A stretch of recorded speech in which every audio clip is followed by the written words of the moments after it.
लेकिन जिस केस में वो गिरफ्तार हैं, कमाल की बात है, एक केस में उनका तोशाखाना में जो पहले दिन आर्डर सस्पेंड होना था उसको 25 दिन लगाए honourable chief justice Islamabad high court की सरबराही में बेंच ने, और उन्होंने खुद कहा कि ये आर्डर इल्लीगल है हुमायूं दिलावर का।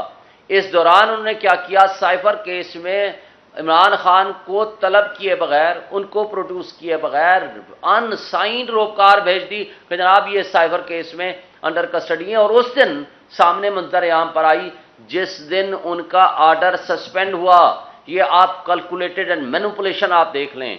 अफसोस की बात है कि सारे रियासती इदारे बांदी बन के खड़े हुए हैं, किन के सामने, जो मोस्ट पावरफुल लोग हैं, जिनका मकसद है कि किसी ना किसी तरीके से और हर हाल में इमरान खान को जेल में रखना है।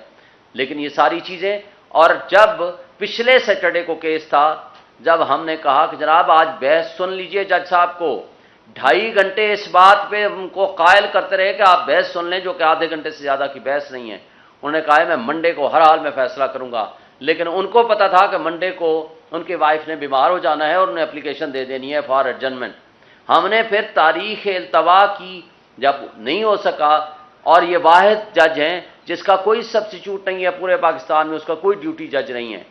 कल परवेज इलाही को पेश करना था, वो आ गए, आकर के पेश कर दिया गया एक दिन के लिए। यानी हमारा जुमेरात को हमने डेट रखाई थी, जुमेरात को, तो जुमेरात तक वो छुट्टी पे चले गए।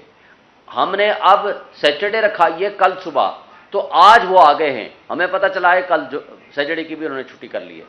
तो ये अगर तर्ज अमल हमारे मुनसफों का होगा तो हम क्या तवक्को रखेंगे। लेकिन हम ये एक्सपेक्ट करते हैं कि आइन और कानून के मुताबिक हमारा हक बनता है, हमारी बात सुनी जाए, हमारा केस सुना जाए। ये जो हरबे और तरीका वारदातें हैं ये नहीं होनी चाहिए, ये अनकॉन्स्टिट्यूशनल है एंड इलीगल है। जहाँ तक आपका सुलह की बात है, हमारा पैगाम ये है कि फ्री एंड फेयर इलेक्शंस कराएं, 90 डेज में इलेक्शन कराएं। हम आइन और कानून की बालादस्ती के लिए हर एक से बात करने को तैयार हैं, जिसमें हमारी सियासी और जमहूरी क़ुव्वतें समेत कोई भी स्टेक होल्डर्स हैं, जो इस वाहिद हमारा 1 पॉइंट एजेंडा है, फ्री एंड फेयर इलेक्शंस। इस पे कोई कंप्रोमाइज नहीं हो सकता, ये आइन का तकाजा है।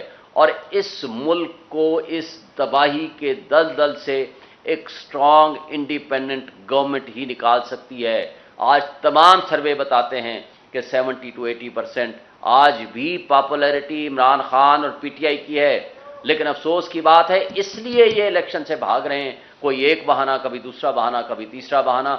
हमें किसी से कोई दुश्मनी नहीं रखना चाहते, ना हमारा मकसद है। हम सिर्फ कहते हैं कि इस मुल्क को तबाही से निकालने का कोई और रोड मैप नहीं है सिवाय इस बात के फ्री एंड फेयर इलेक्शन। आवाम जिसको चाहती है उसको इक़्तिदार में आने दें ताकि लोगों के मसाइल हल हो सकें।